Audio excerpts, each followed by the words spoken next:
A tall, long-legged policewoman came to the hotel to investigate. Have you encountered any strange or suspicious people here? We don't have any here, just a few normal people. As they spoke, a long-haired man swayed out of the elevator. See, there are plenty of strange and suspicious people. Do you have any business here? We're conducting an investigation on habitual peeping toms. The long-haired man suddenly dropped a few cameras. Nowadays, they all use small devices that look like pens. The long-haired man quickly cooperated and dropped a few pens. There are also some cameras mounted on glasses. The long-haired man cooperatively dropped a few pairs of glasses. Recently, small cameras have become very cheap. The long-haired man's 4 small cameras randomly fell to the ground. There are also some button-sized cameras. The long-haired man suddenly scattered buttons all over the floor.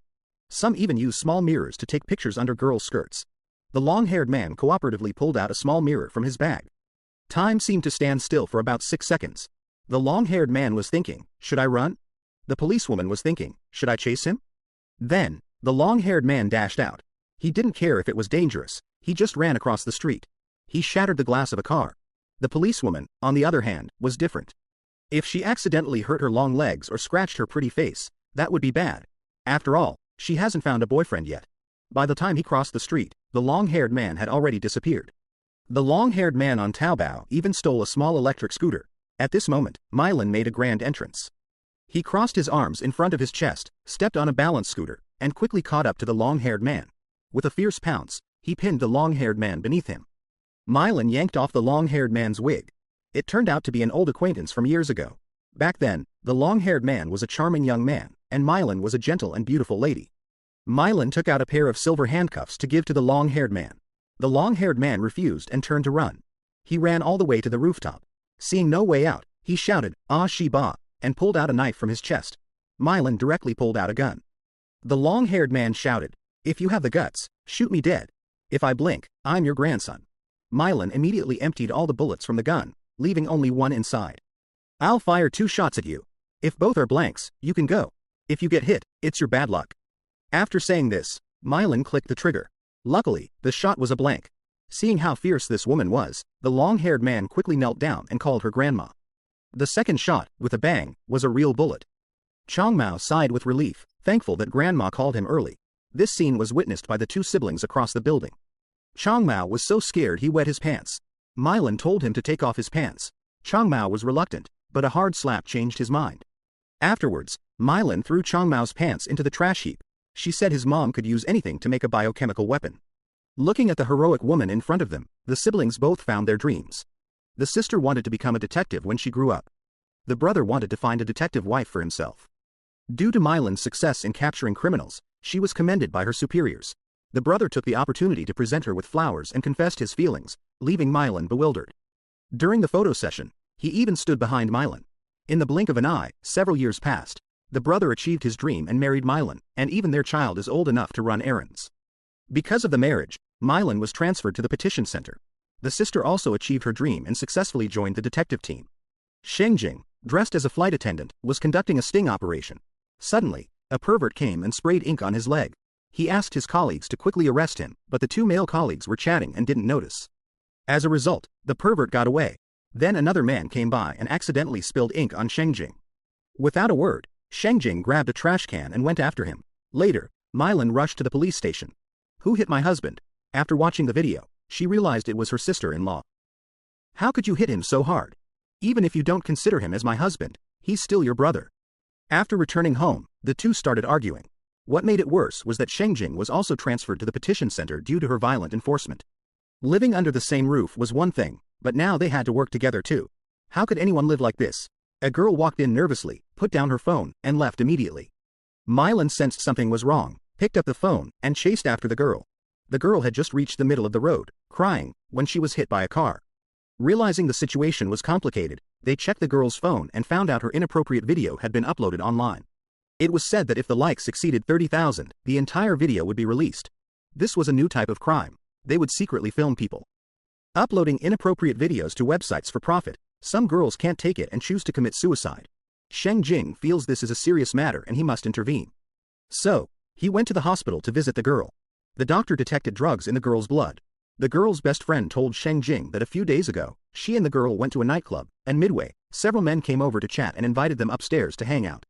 While the best friend went to the restroom, the girl disappeared. Sheng Jing wanted his colleagues to immediately file a case for investigation, but they refused, saying such matters were not within their performance evaluation scope. Mylan decided that if they wouldn't handle it, then they would. The office hacker gently pushed up his glasses and pulled up all the surveillance around the nightclub. Soon, they saw the video of the girl from that day. They intended to check information through the license plate, but it turned out to be a fake plate. So, they could only track the car's surveillance information.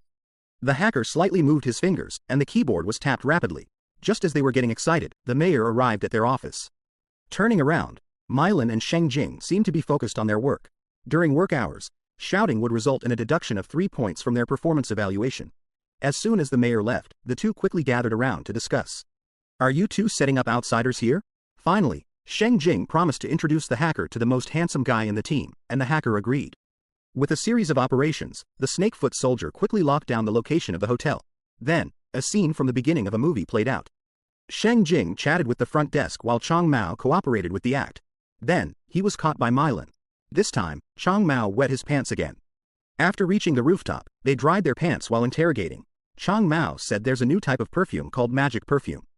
This is a new type of perfume that, when sprayed on the face, causes immediate blackout or fainting. The person wakes up after 30 minutes but still cannot move. Learning that a tattoo shop sells it, the two took a car to a small alley. Their current outfits weren't suitable, so they changed into casual clothes. Then, they went to the tattoo shop. As they were drawing at the table, the owner turned around and brought out a gun. Then, he called in a few strong men. It turned out the owner was in cahoots with the clothing store. Seeing the situation was hostile, Sheng Jing noticed a water cup and a power strip, threw a flashlight to Mylan, and poured water on the power strip, plunging the room into darkness. In a short while, everyone was knocked down. Then, Mylan and Sheng Jing were also put in silver bracelets. It turns out the patrol officer didn't recognize them and thought they were causing trouble on their way back. The hacker discovered that the cart went to the nightclub again. Meanwhile, after dropping them off, he claimed to have more important things to do and left. With no other choice, the two had to investigate. At the entrance of the nightclub, there were many young women dressed provocatively. Sheng Jing let down her hair, buttoned up her shirt, and successfully got inside. Mylan, however, was stopped with the reason that no one under 8 years old was allowed in. With no other option, Sheng Jing had to go in alone. As soon as he entered, he saw Sang Biao on the second floor. Then, he was knocked unconscious. Outside, Mylan saw Sheng Jing being taken away and was about to intervene when several strong men stopped her. Then, the strong men all ended up on the ground. Nearby, the brothers saw Sheng Jing being taken into a car and hurriedly got on a motorcycle to chase them. Mylan ran after the car but couldn't catch up. Then, he got on the brothers' motorcycle. Meanwhile, Sheng Jing had already woken up. Sang Biao saw his police badge. Since he was a cop, they couldn't leave him alive. Sang Biao planned to use the newly developed drug on Sheng Jing. It turns out they were secretly filming videos to sell to website members. The drugs were their real profit point.